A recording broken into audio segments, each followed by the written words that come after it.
vision. This is a vision from the early 1900s. Do you know some people were crazy enough to think children should have places to play? They should have gardens. These are the early kindergartens of the early 1900s in Edinburgh. And in fact, they convinced people that was so important. This is one of the leading architects of the time. This is Patrick Geddes. He was a leading architect and town planner of the time. He designed those kindergartens. That's how important people began to think children were, as they had a different vision for what we might be able to offer them if the adults could get it together. Which brings me to the question of today. If that's the past, if I jump ahead a century, we have now had other visions. We have a policy of getting it right for every child. That was launched in 2004. In 2015, we launched the Scottish Attainment Challenge to think, how can we improve children's outcomes in schools for those who are particularly struggling? And now we're back to that document, A Nation with Ambition, published last week in 2017. So here's my scary question. I love all that. I love that we have getting it right for every child. I love that we have an attainment challenge. I love that around the country we've been talking about ACEs and trauma. I love that we have a new document published called A Nation with Ambition, and on the front of it is a child and our first minister. And from that basis of enthusiasm, I want to ask, does that document, do our policies have enough courage and enough vision? And I want to take a big deep breath and say, I don't think so. And not only am I saying that to you today, we're filming. So this will be on YouTube. For everybody who's not here, to hear me just say that I think that all the effort we've been putting in is still not courageous and still not visionary enough. So let me then ask, what is it that we don't get? And I like that a number of you are shaking your heads like this, because that gives me courage. What is it that, in my view, we still don't get? This is what I think we don't get. I don't think we yet get the importance of relationships. So here are my top 5 illustrations of where a real understanding of relationships is missing from our childcare policy in Scotland at the moment. Number 1, for children, childcare is more about love than learning. We hover under an ELC banner, Early Learning and Childcare. We have lined it up within the educational sector and the educational stream. It's not within health, it's not within social work, it's within education. So we are increasingly come to think of childcare as about learning, because that's the language we're using. But that's not what children think. Children think it's about love and relationships and what it feels like to be there. And do they get to hang out with their pals and how safe the staff feel. But the word love doesn't appear in our policy documents because it makes the grown-ups nervous, especially the grown-up policymakers. It makes them scared. It makes some parents scared too, because they're afraid that some of their children spend more time with childcare staff than they do them. And some parents are scared that their child will come to love you more than they love them. How do we talk about that? How do we put love in governmental policy documents? I don't fully know, but if I'm brave enough to ask the question, then we've got a better chance of thinking about it. And I'm not the only one talking about that. So Dr. Jules Page talks about professional love, and right down here at the bottom is a title of one of her chapters, which is Developing Professional Love in Early Childhood Settings. That's what the children want, but that idea will make the grown-ups nervous. So, my first challenge is, how do we talk more about love in childcare settings? How do we make love talked about as much as learning? Okay, here's the second one. For children's brains, staff aren't staff, they're family. If children understood that people were paid to take care of them, they would be appalled. They think that you are there because you love them.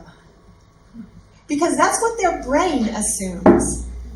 If we really understand what the neuroscience is telling us, babies are born in connection.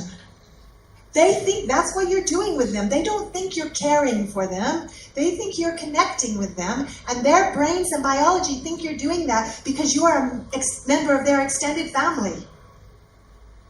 If they could talk, they might think, gosh, it's really interesting that no one mentioned Morag to me before I got to here, this long-lost auntie. But I'm really glad to know my long-lost Auntie Morag, or my long-lost Uncle Hamish, that nobody mentioned before. Their brains think you are a member of their family. They have no idea that you are paid to be there.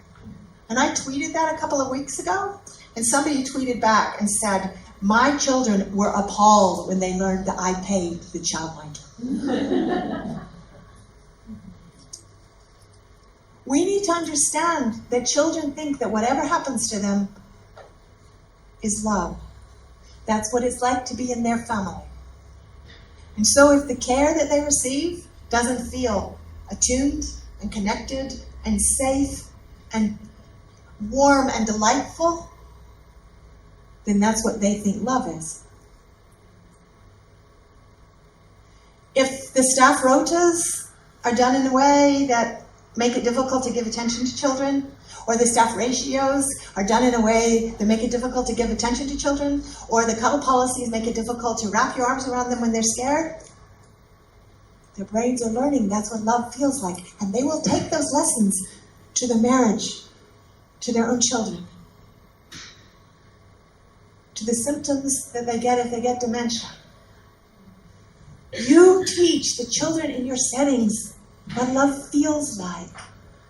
Whether you know that or not, whether you mean to or not, that is what their brains learn, because that is how brains are meant to function, especially in those earliest years.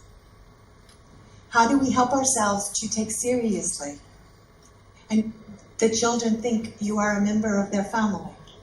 How do we help ourselves to do that?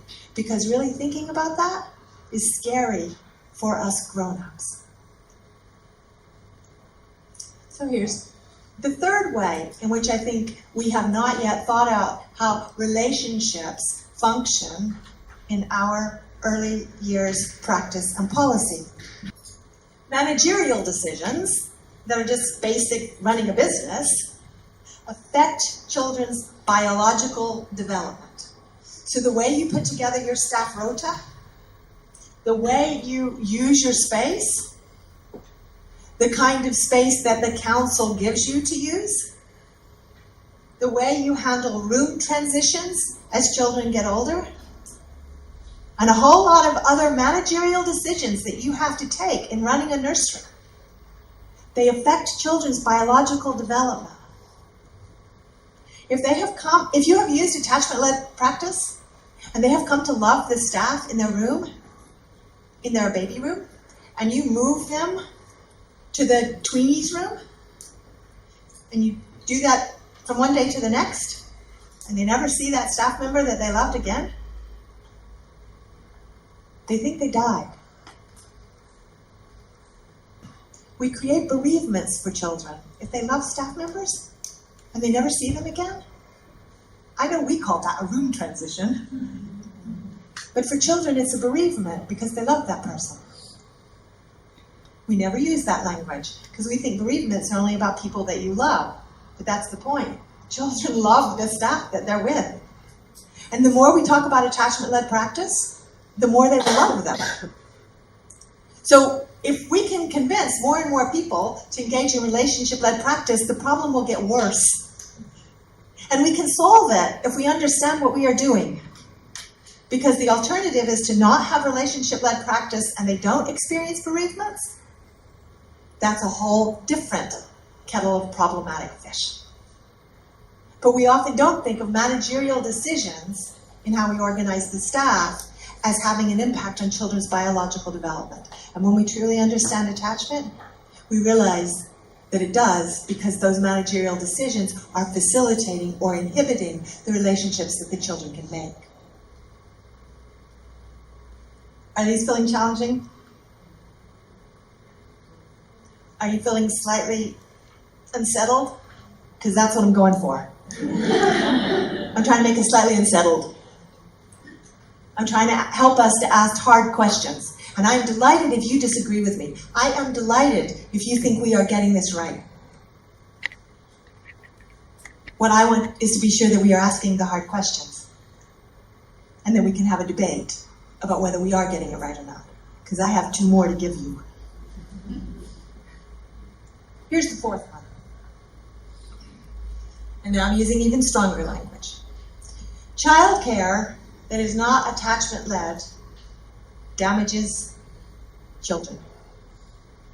Dr. Zeedyk, please don't use that word damages. Don't you mean, is it risk of damaging children? Is the possibility of damaging children? No. When we talk about, I mean, it damages children.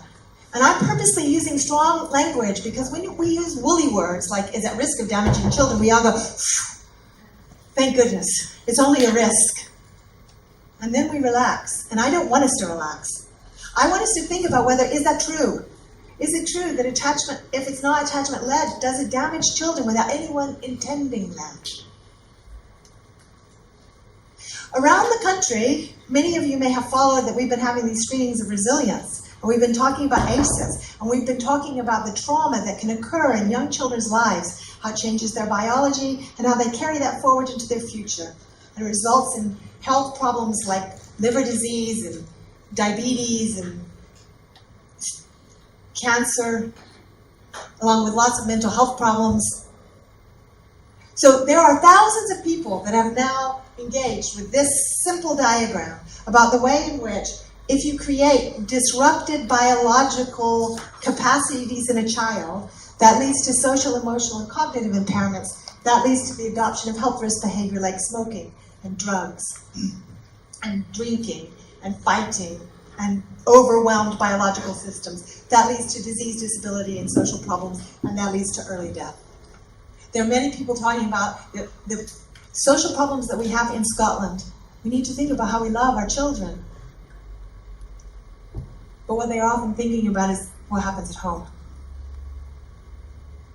I want us to think about what happens in our professional settings. I want us to be brave enough to ask, could we be creating ACEs? Or could we be making existing ACEs worse through the kind of care and relationships we make in childcare and in schools, especially in the earliest years of life when physiological systems are being established? You care for, love, create spaces for children when their basic core physiological processes are being set up. You and parents are the 2 most important groups. And many of you are doing it on minimum wage. In the policies that we put together, could we be creating ACEs or making ACEs worse? In that document, Nation with Ambition, that was just released last week, ACEs are talked about. You can go and read about them. But we are still at the beginning of a very exciting ACEs journey in Scotland. But we are still thinking about the vulnerable children. ACEs are about all of us. And we need to think about what is happening across the board and in our professional settings can either make things better or make things worse without our ever realizing it. It's not just about those, it's not just about them. It's not about those vulnerable children over there. It's about us. It's about how do we think in a really inclusive way. How does drop off and pick up? How do room transitions? How does staff rotas fit into an ACEs agenda? We have not yet begun to think about those things. And if we need evidence of that, let me look back again just for a moment. Remember, my heading is childcare that is not attachment-led damages children. Many of you will have heard me talk about 1950s hospitals. This is a child who's 2 years old in a children's hospital in Britain in the 1950s. And key researchers and psychologists and pediatricians in that day were worried about hospital practice because parents were not allowed to stay with their children. What we now know is a lot of those children grew into damaged adults. The hospitals didn't mean to do that. The nurses didn't mean to do that. They were overwhelmed by having a ward of 20 crying children. And when the parents came to visit them, they cried more.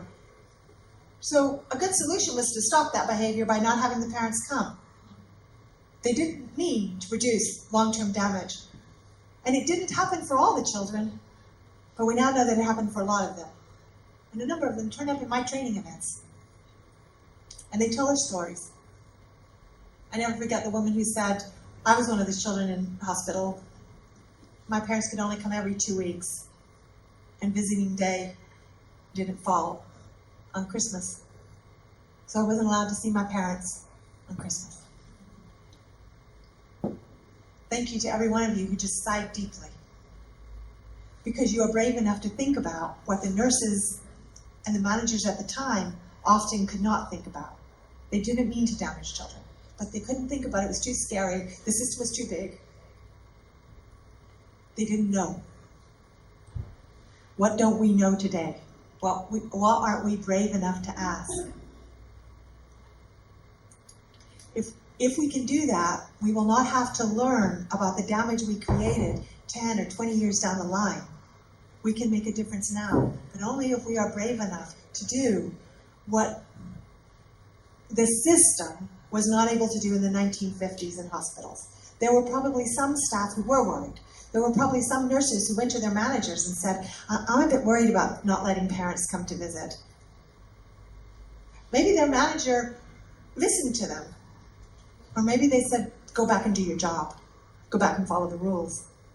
Or maybe they said to the manager of the hospital, I'm a bit worried about our policy. And the manager said, can't afford any more staff. When we tell ourselves what we can't do, it's children who pay the price for adults' frailties. Which brings me to my final point. When adults aren't urgent enough, it is the children who suffer. I frequently meet with government bodies and government representatives, and I make a joke because I'm trying to keep us light. And I often go, yes, I want that by next Tuesday. It makes everybody laugh because Suzanne's being slightly over the top. She wants by next Tuesday. And a number of people say to me, Suzanne, these changes take a while. Culture change doesn't happen rapidly. So while we dally, it's the children who suffer. If our childcare policy isn't giving attachment-led care or doesn't have the ratios right, it's the children who will suffer. We won't suffer. And the thing is, people have been talking about this for a while. So let's go back to that 1950s story. This is James Robertson's quote, and he was a key campaigner to try to change hospital practice starting in the 50s.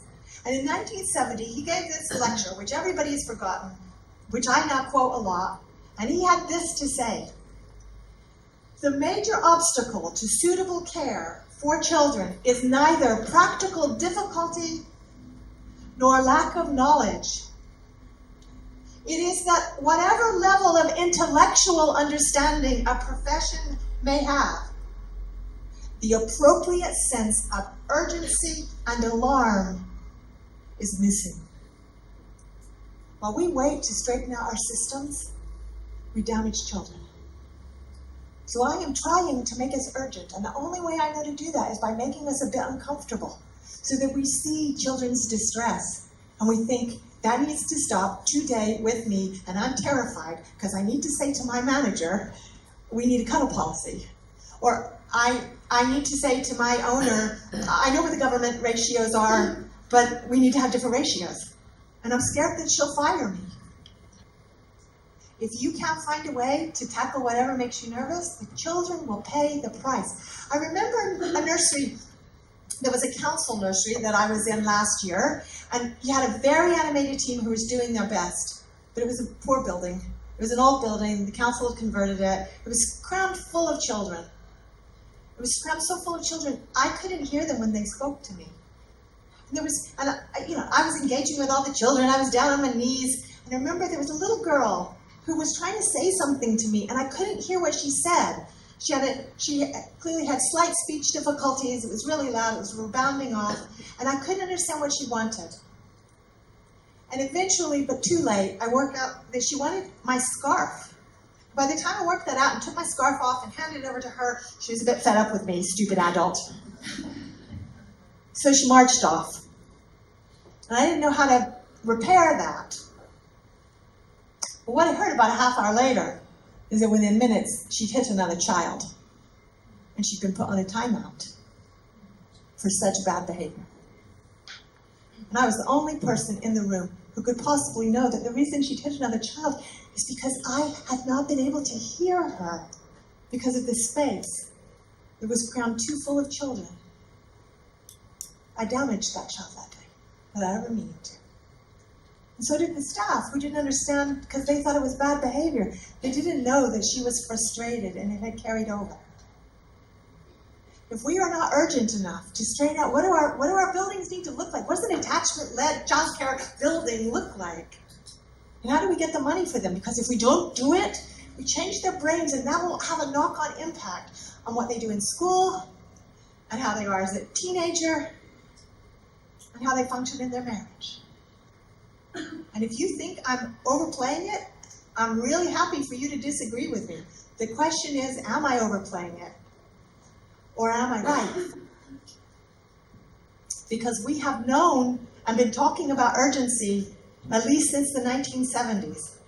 And I think we are not yet urgent enough. Which leads me finally, you can all breathe out now, to the good stuff of looking out for vision. I like that word vision. But I don't think it's really as powerful as it is until we've been to an uncomfortable place first, and we have realized how very, very important vision is. So when I look out for vision, think about my good friends. These are all my good friends, and there are more that I couldn't fit on the slide. These are organizations that have asked me to come and help them, because they're trying to think about relationship-led practice, and trauma-informed practice, and attachment-led practice, and what does it look like? So there are schools, and private childcare facilities. But I want to take a moment today to think about my good friend TIGERS, because they didn't have to have today. What happens when an organization sets their whole focus on embedding relationship-led practice? What does that look like? Where do you take that once you get your teeth fully into it? Which is, I think, what TIGERS has done.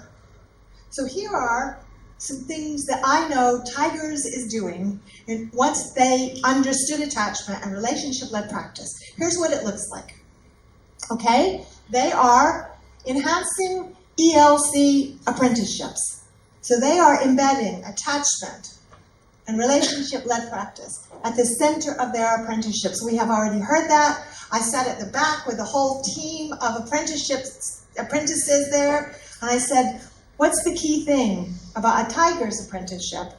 And they said, it's the support that you get.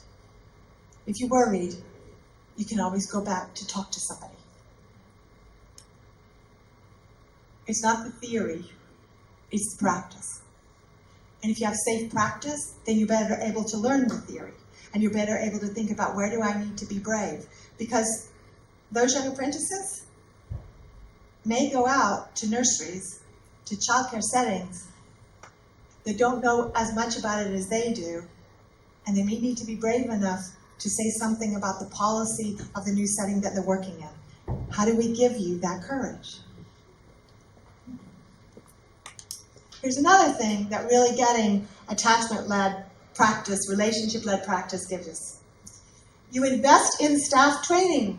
So this is Lullaby Lane, Tiger's new nursery that opened last month. The official opening is on Saturday.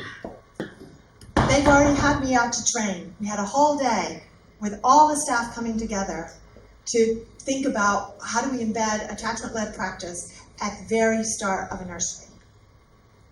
And one of the young apprentices that was there said to me, when I decided to take a childcare apprentice, one of my teachers said to me, do you not want to do something more worthwhile with your life? Well, that's good. Several of you just got big angry looks on your faces. I bet that teacher meant to be encouraging. But there's a young person who's come in to do a childcare apprenticeship, thinking that they could have done something better with their life. So maybe that means they aren't very determined. Or maybe that means they have been undermined. How do we find out what visions they're bringing in their heads when they choose to go down this path? Here's another one. That says at the top, promoting practice. This is the new nursery at Nogai. And this is the sign that screams at you before you get through the door. Attachment-led ethos, attachment-led practice through promotion of cuddles. I've talked to some nurseries who tell me that they cuddle. I say, is that on your website? And they go, no, we wouldn't want to make it that public. Well, here's a nursery that has decided to scream that they give cuddles. That's what they're selling their service to parents on, is cuddles. Here's another way they do it. That top says, shining a light on success. You already saw Colette in the video, but there were a lot of images. So let me stress, this is Colette Cassidy.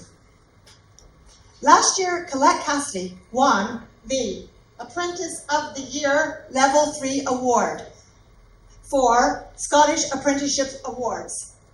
Never in the history of the Scottish Apprenticeship Awards has an apprenticeship been awarded to childcare staff. It's the first one ever.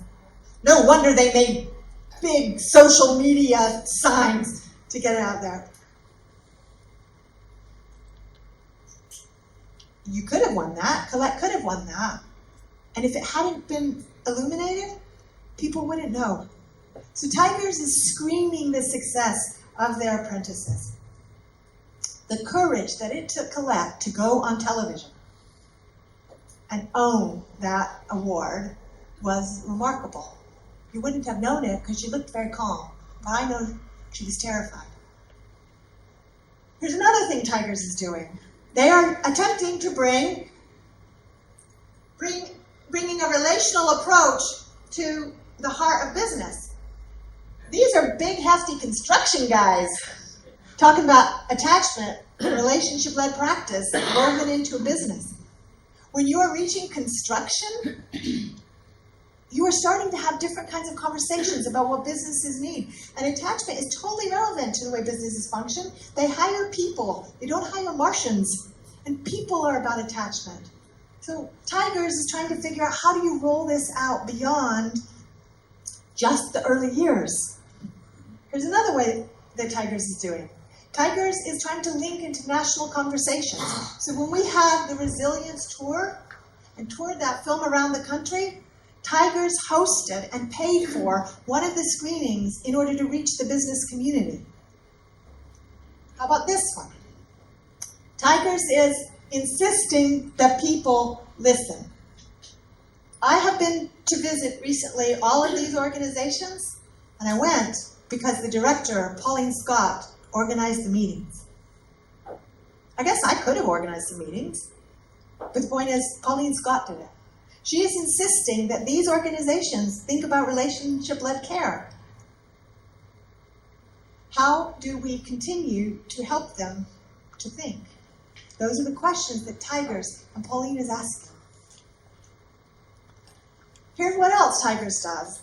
They share these insights. So once they got them, they've been sharing them. So here's one of their, and this is one of the ways they do it with visitors. They forever have displays. I know lots of nurseries have displays, but if you think of it as trying to share the science, not just reflect what the setting is doing, it gives you a different vision for what those displays are like. They share with parents. So this is their parents' evening. They talk to their parents about attachment. And they host it today. So this says sharing insights for the earlier sector. This is from the Eventbrite site. TIGERS didn't have to do this. I don't know how much this cost TIGERS, but what I know is that they talked to me about wanting to provide opportunities for more people to get their heads around this and to think about what training is needed. I love that they are trying to help the sector rather than just their business, because that creates the kind of community and the thinking that we need. I think those are examples of courage and vision. And I want to remind us that I said at the beginning, there are other people, there are other organizations who also have courage and vision. It's not about specialness.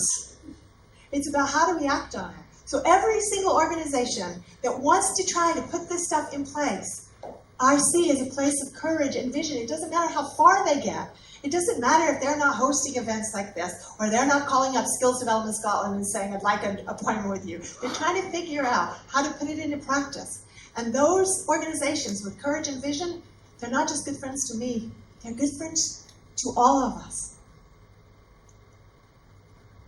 So what's our challenge of our time? This is what I think our challenge is. It's relationships. I think the challenge of our times is to embed relationships at the heart of all our care for children. Because it's not normal, it's not the way we talk or think, many people won't see the need for it. So as I wind down, let me take us back to the title that I finally ended with. Who's the we? I have said throughout this, we don't get it. We don't see it. Well, it's clear it's not quite all of us, because you're all here. You're here to talk about relationship-led practice. TIGERS has got all sorts of flyers on trying to get the message out about relationship-led practice. You're going to take them home with you. Leave some of them like on the bus, at bus stops, at your local cafe. Who's the we? If there's a small we that gets it, then the only way that the bigger we that doesn't get it has a chance of those insights is through you. We are the we that gets it, wherever you are in your attachment journey. So you need to take this vision out there and help the people who don't yet get it to shift the we from a we that doesn't get it to a we who's totally on board, despite whatever economic consequences it might bring, or whatever space consequences it might bring, or whatever local authority spending consequences it might bring. I don't know how to do it all. What I know is that it's only if we're talking about it that together we will figure it out. If we're brave enough to ask, do we have enough courage and enough ambition and enough vision in the new government's program for 2018? Do we have enough? I want to get it right for every child. And the only way we can do that is through relationship-led practice. Thank you.